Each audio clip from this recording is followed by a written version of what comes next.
अस्सलाम वालेकुम students. Principles of auditing में आज टॉपिक है हमारा सिस्टम ऑफ इंटरनल कंट्रोल, जिसमें आज हम तीन बेसिक टॉपिक देख रहे हैं जो कि हैं uses of statistical records. Second topic होगा हमारा methods of evaluating internal control, और लास्ट टॉपिक हम लेंगे मैनेजमेंट लेटर। जैसा कि प्रीवियस कुछ लेक्चर रहे जिनमें हमने इंटरनल कंट्रोल डिस्कस किया कि जब आप ऑडिट स्टार्ट करते हैं किसी भी ऑर्गेनाइजेशन का, तो किस तरह इंटरनल कंट्रोल आपके लिए या records of internal control statements आपके लिए ऑडिट एविडेंस या ऑडिट प्रूफ कंसीडर हो सकते हैं। तो जब आप किसी भी ऑर्गेनाइजेशन में इंटरनल कंट्रोल को चेक कर रहे हैं या इंटरनल कंट्रोल इम्प्लीमेंट करने की कोशिश करते हैं, तो फिर कुछ स्टैटिस्टिकल रिकॉर्ड्स आपके सामने होते हैं जिनको आप चेक कर सकते हैं, देख सकते हैं। यानी अगर आप ऑडिट स्टार्ट कर रहे हैं तो ऑडिट में स्टैटिस्टिकल रिकॉर्ड्स आपको कैसे हेल्प आउट करेंगे ऑडिट कंडक्ट करने में, जिसे मैंने कहा स्टैटिस्टिकल रिकॉर्ड्स। यानी आप जैसे फाइनेंशियल स्टेटमेंट एनालिसिस करते हैं, एफएसए करते हैं, तो डिफरेंट रेशोज़ आपके सामने आती हैं। कुछ रेशोज़ होंगी जो शॉर्ट टर्म सॉल्वेंसी बताती हैं, कुछ आपको लॉन्ग टर्म सॉल्वेंसी बता रही होती हैं, कुछ शॉर्ट टर्म लिक्विडिटी बता रही होती हैं, कुछ रेशोज़ लॉन्ग टर्म लिक्विडिटी बताती हैं, कुछ रेशोज़ प्रॉफिट मार्जिन बता रही होती हैं। यानी कुछ ऐसे एफएसए हैं जो financial state balance sheets based हैं, कुछ इनकम स्टेटमेंट बेसिस हैं, कुछ आपके पास कैश फ्लो स्टेटमेंट्स। तो ये डिफरेंट स्टैटिस्टिकल रिकॉर्ड्स हैं जिनको मैं यूज़ कर सकता हूँ अगर मैं ऑडिट कर रहा हूँ। तो हम पहला पॉइंट देख सकते हैं, एक शॉर्ट टॉपिक हैं तीनों ये, कि स्टैटिस्टिकल रिकॉर्ड्स को इंटरनल कंट्रोल से जो आप एक्वायर कर रहे हैं स्टैटिस्टिकल रिकॉर्ड्स, उनको कैसे यूज़ करेंगे और फर्दर कैसे ये आपको हेल्प आउट करेंगे। Uses of statistical records. An intelligent use of statistical record would impose a useful check. Examples of such statistical records are as under. The first one is the percentage of gross profit to turnover should be computed for year and compared with that of the previous year. Any material differences should be investigated into. तो जब आप internal control implement करवाना चाह रहे हैं या company management का part हैं या आप ऑडिट कर रहे हैं, तो ये किसी भी लेवल पे इंटरनल कंट्रोल हेल्प आउट करेगा, स्टैटिस्टिकल रिकॉर्ड्स हेल्प आउट करेंगे। तो पहला पॉइंट कहा गया कि percentage of gross profit to turnover, कि ग्रॉस प्रॉफिट परसेंटेज आप ज़रूर कैलकुलेट कर लें। और जैसे हम एनालिसिस करते हैं, कंपैरेटिव एनालिसिस करते हैं, ईयर वाइज आप मैचिंग कर रहे होते हो, कंपैरेटिव एनालिसिस कर रहे होते हो, तो वहाँ आप क्या करते हो कि एक साल के ग्रास प्रॉफिट को प्रीवियस ईयर के ग्रास, यानी हम जैसे कहते हैं कि करंट ईयर और बेस ईयर, यानी आपके पास जो करंट ईयर के रिज़ल्ट आ रहे हैं उनको अगर किसी भी बेस ईयर के साथ आप मैचअप में ले जाते हैं, तो आपके सामने कोई ना कोई ज़रूर इंटरप्रिटेशंस आती हैं और वो क्लियर कर रही होती हैं कि ऑर्गेनाइजेशन ग्रो कर रही है, प्रॉफिट इंक्रीज़ हुआ या प्रॉफिट इंक्रीज़ नहीं हुआ। अगर इंक्रीज़ हुआ है तो फ्यूचर आपकी डायरेक्शंस क्या होनी चाहिए, और अगर इंक्रीज़ नहीं हुआ प्रॉफिट मार्जिन जो है वो डिक्रीज़ हुए हैं, तो इनके क्या रीज़न्स हैं। तो आप ये फर्स्ट पॉइंट जो है इंटरनल कंट्रोल में, जब आप स्टैटिस्टिकल रिकॉर्ड्स को यूज़ करना चाहें, तो आप ग्रॉस प्रॉफिट रेशो को ज़रूर मैच कर लें, ज़रूर कंपैरिजन कर लें इसका प्रीवियस ईयर ग्रॉस प्रॉफिट के साथ। और अगर कोई भी डिफरेंस हो, जैसे मैंने आपको कहा कि डिक्रीज़ हो सकता है, इंक्रीज़ हो सकता है, नो चेंज आ सकता है, तो अगर कोई भी चेंज यहाँ आपको नज़र आ रहा हो, चाहे वो पॉजिटिव है चाहे नेगेटिव है, तो उसको आप ज़रूर इन्वेस्टिगेट करें। इसी तरह नेक्स्ट जो स्टैटिस्टिकल रिकॉर्ड्स यूज़ किए जा सकते हैं वो है the cost of each process of manufacture. देखिए, अब हम मैन्युफैक्चरिंग पॉइंट ऑफ व्यू पे बात कर रहे हैं कि जब आप मैन्युफैक्चरिंग, कोई भी ऐसी ऑर्गेनाइजेशन जो मैन्युफैक्चरिंग या मैन्युफैक्चर्ड फर्म है, तो वो भी क्या कर सकती है, जो भी मटेरियल है, जो लेबर है, फैक्ट्री ओवरहेड है, इस को भी आप एनालाइज कर सकते हैं। और यहाँ से भी क्लियर होगा कि इंटरनल कंट्रोल कितना स्ट्रांग है, और इंटरनल कंट्रोल की बेसिस पे आप किस तरह फर्दर अपने सजेशंस या अपने ओपिनियंस सेट कर सकते हैं। तो फर्स्ट कहा गया कि पर ton of material passing through process either based on quantity और weight should be establish.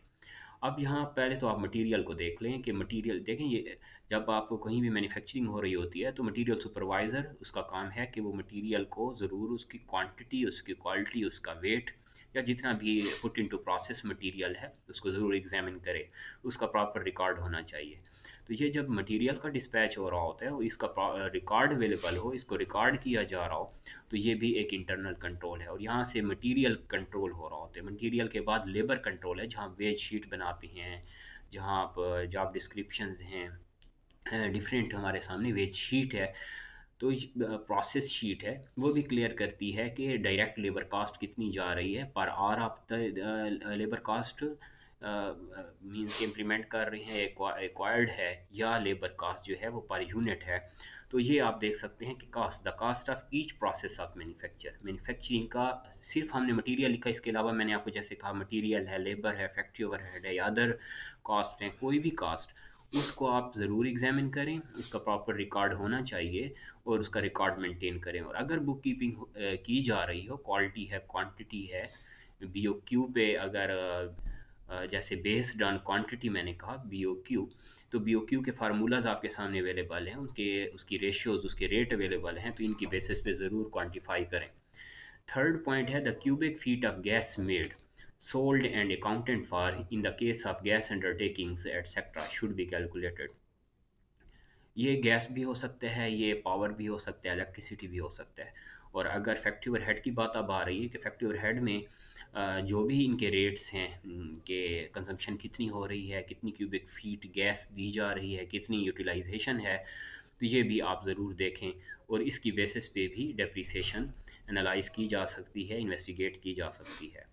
The return on capital should be compared with companies carrying on similar business. आपके जो कंपेटिटर्स हैं, मार्केट कंपेटिटर्स हैं जो सिमिलर बिजनेस रन कर रहे हैं, उनके साथ ज़रूर अपने रिटर्न ऑन कैपिटल को मैचअप करना चाहिए। आप ऑलरेडी रिटर्न ऑन कैपिटल आपको क्लियर है, FSA में आपने पढ़ा कि आप ये क्लियर कर लें कि आपकी इन्वेस्टमेंट का रिटर्न क्या आ रहा है और फर्दर जो आपके कंपेटिटर्स हैं उनके इन्वेस्टमेंट रिटर्न्स क्या हैं, उनके इन्वेस्टमेंट्स कितना आउटपुट दे रही हैं, आपकी इन्वेस्टमेंट्स कितना आउटपुट रही है, कहाँ फ्लॉज आ रही हैं। तो कंपेटिटर के साथ आप ज़रूर अपनी ऑर्गेनाइजेशन को, अपने स्टैटिस्टिकल रिकॉर्ड्स को मैच करेंगे, तो यहाँ से भी इंटरनल कंट्रोल किया जा सकता है, इम्प्लीमेंट किया जा सकता है।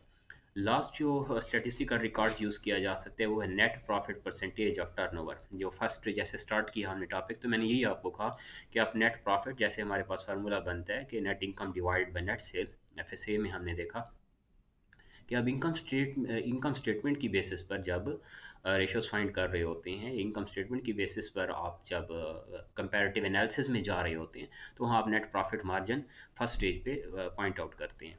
तो आप ज़रूर नेट प्रॉफिट, ये ग्रॉस प्रॉफिट नहीं है, ये नेट प्रॉफिट की कंडीशन बताई जा रही है। तो ये कुछ स्टैटिस्टिकल रिकॉर्ड हैं। इनके अलावा भी इंटरनल कंट्रोल इंप्लीमेंट करवाने के लिए मैनेजमेंट डिफरेंट मेथड्स यूज़ कर सकती है। डिपेंड करते हैं आपकी फ़िलासफ़ी क्या है, मैनेजरियल फ़िलासफ़ी क्या है और नेचर ऑफ बिज़नेस क्या है। हम फाइनेंशियल मैन्युफैक्चरिंग पे बात कर रहे हैं, फाइनेंशियल ऑडिट पे और मैन्युफैक्चरिंग पे बात की, तो इसीलिए हमने 5 पॉइंट्स लिए यहाँ।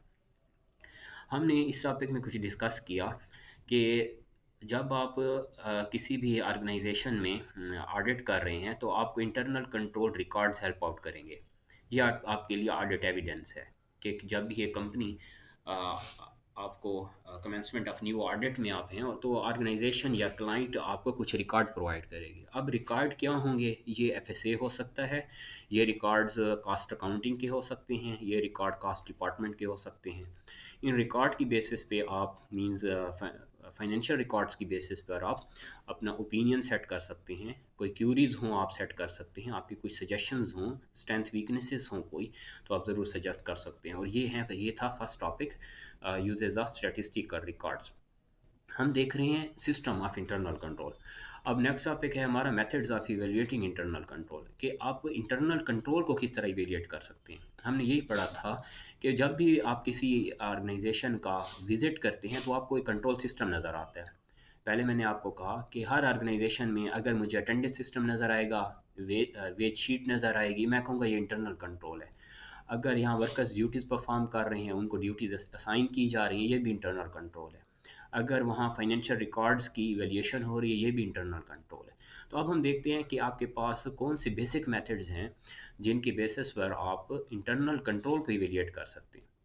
Methods of evaluating internal control are four methods हम यहाँ देख रहे हैं. The first one is oral approach, memorandum approach, third is internal control questionnaire जिसे ICQ कहा जाता है, और लास्ट हो सकता है फ्लो चार्ट्स. इसके अलावा और मेथड यूज़ किए जाते हैं, लेकिन हम फाइनेंशियल इंटरनल कंट्रोल में देखें तो ये बेसिक कुछ अप्रोचेज हैं, जिनमें फर्स्ट है oral approach. Oral discussion is held to identify strengths and weaknesses. देखिए, जब आप इंटरव्यू करते हैं वर्कर्स के या ओरल डिस्कशन में जाते हैं, कोई मीटिंग आप कॉल कर लेते हैं, तो ओरल डिस्कशन आपको क्लियर करती है कि आपके जो सीनियर हैं या स्किलफुल वर्कर्स हैं या जो मैनेजमेंट का पार्ट हैं, उनके साथ आप प्रॉपर डिस्कशन में जाके ओरली कुछ डिस्कशन कर लें, स्ट्रेंथ और वीकनेसेस क्लियर कर लें कि क्या इसमें जैसे आप देखते हो बाज़ औक़ात कि हमें सजेशन बॉक्स नज़र आते हैं ऑर्गेनाइजेशंस में, ये बेसिकली इंटरनल कंट्रोल को इवेल्युएट करने के लिए ही लगाए जाते हैं कि अगर कोई कस्टमर आया है, वो कुछ सजेशन देना चाह रहा है, तो वो उसके पास सजेशन बॉक्स होगा.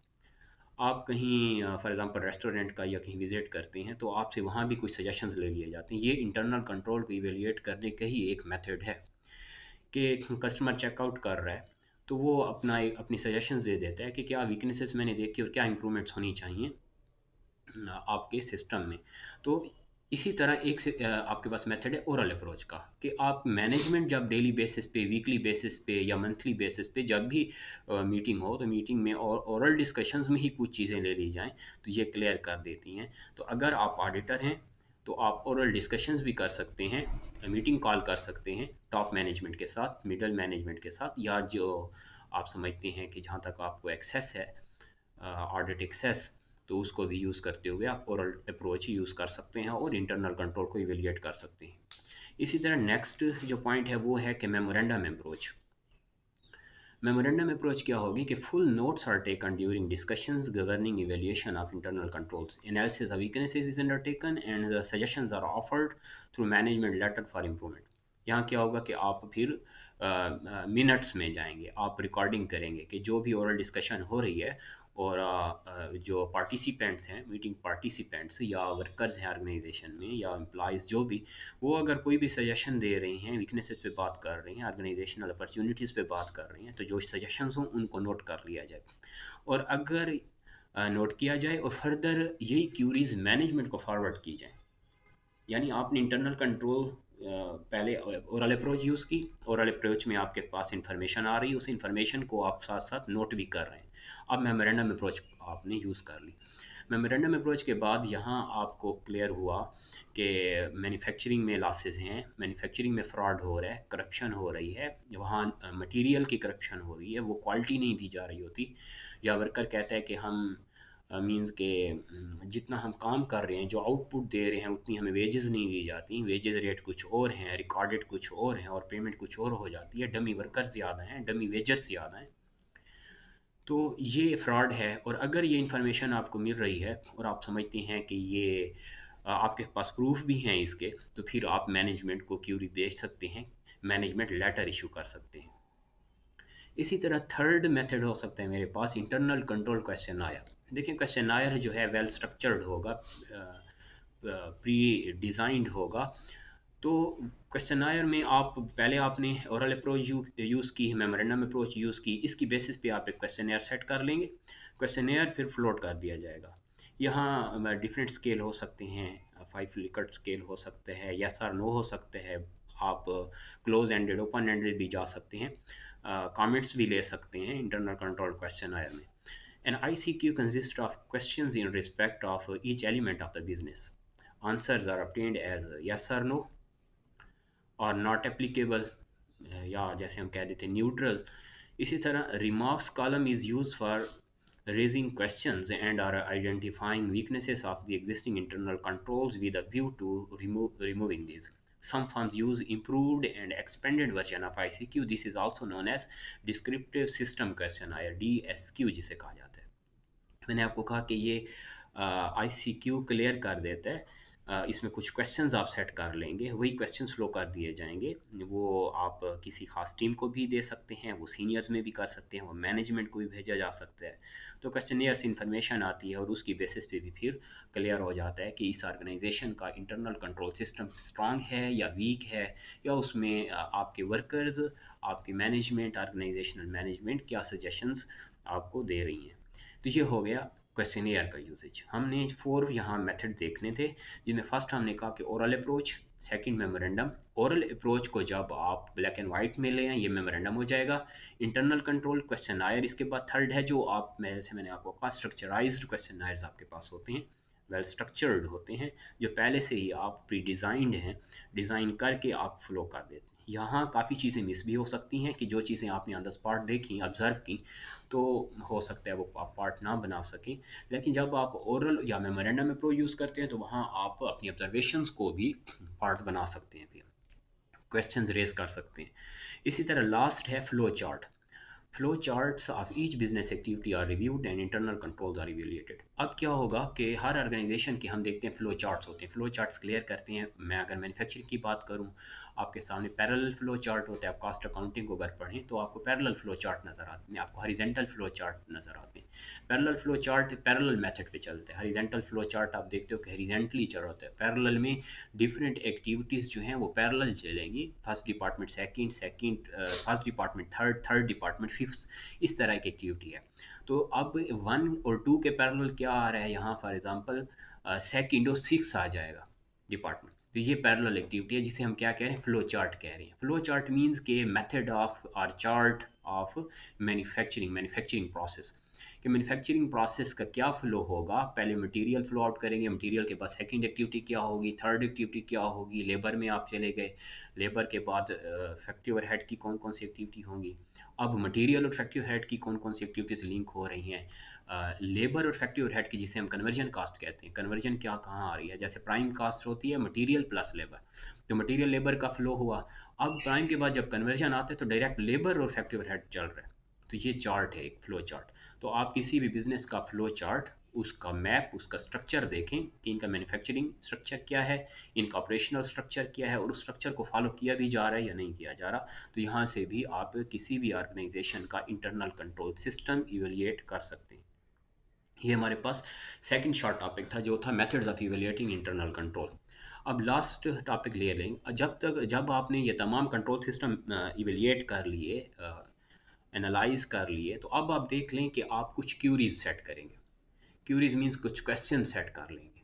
आपको काफ़ी चीज़ें ज़रूरी नहीं है कि सब कुछ क्लियर रहे। वॉचिंग में प्रॉब्लम रहा, कुछ वॉचर्स मिसिंग थे, कुछ वॉचर्स डमी रहे, डुप्लीकेशन प्रॉब्लम आ गया, एरर्स रहे, कहीं फ्रॉडलेंट एक्टिविटीज़ हैं। लेकिन आप वहाँ अगर आप इस मींस कि आप अपनी ओपिनियन या रिपोर्टिंग, ऑडिट रिपोर्टिंग से पहले आपको मैनेजमेंट लेटर ज़रूर इशू करना होगा। मैनेजमेंट लेटर में क्यूरीज क्वेश्चन से आप रेस कर लेंगे, क्वेश्चनर बना लेंगे और मैनेजमेंट को फॉरवर्ड करेंगे।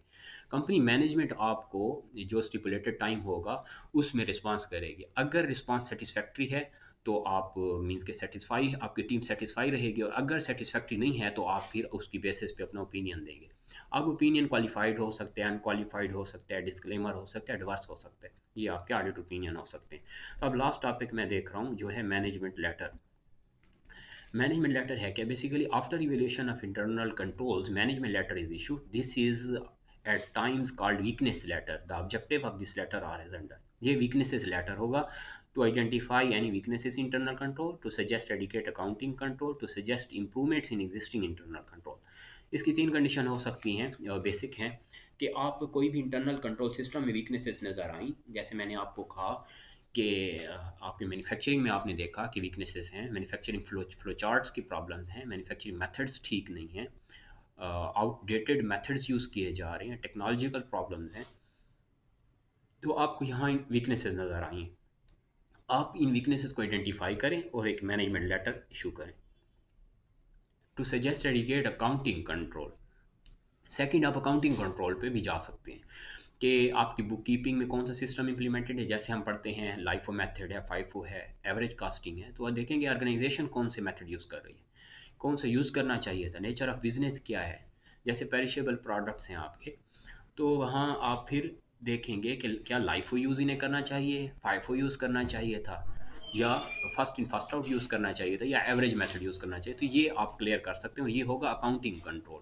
यानी अकाउंटिंग कंट्रोल में methods of accounting, gap principles क्या इंप्लीमेंटेड हैं या नहीं है, गैप रूल्स इंप्लीमेंटेड हैं या नहीं है, अकाउंटिंग रूल्स प्रॉपर इंप्लीमेंट किए जा रहे हैं या नहीं किए, अकाउंटिंग सिस्टम में क्या वीकनेसेस मुझे नज़र आ रही हैं, तो ये मुझे देखना होगा। थर्ड जो पॉइंट है वो है मैनेजमेंट लेटर में आप to suggest improvements in existing internal control. अब जो इंटरनल कंट्रोल इम्प्लीमेंटेड है ऑर्गेनाइजेशन में, आपने एक सिस्टम देखा कि यहाँ अटेंडेंस का सिस्टम क्या है, मैन्युफैक्चरिंग का सिस्टम क्या है, मैन्युफैक्चरिंग फ्लो चार्ट क्या है, वर्कर्स सेटिस्फेक्शन लेवल क्या है, यह सब कुछ देखने के बाद आपको इंटरनल कंट्रोल क्लियर हो गया। इंटरनल कंट्रोल की वीकनेसेस आप क्यूरी देंगे और यहाँ क्यूरीज पे ज़रूर आपको मैनेजमेंट रिस्पांस करेगी। ये तो हो गया management letter. There is no prescribed form of a bow letter. Major aspects may be included in the letter and minor weaknesses may be relegated to an annexure. यहाँ ये तो प्रॉपर कोई method नहीं दिया जा सकता, डिपेंड करता है। मैंने आपको पहले कहा क्या कौन सी फ़िलासफ़ी है आपकी, मैनेजरियल फ़िलासफ़ी देखनी होगी, अप्रोच देखनी होगी, उस अप्रोच की बेसिस पे मैनेजमेंट लेटर इशू होता है।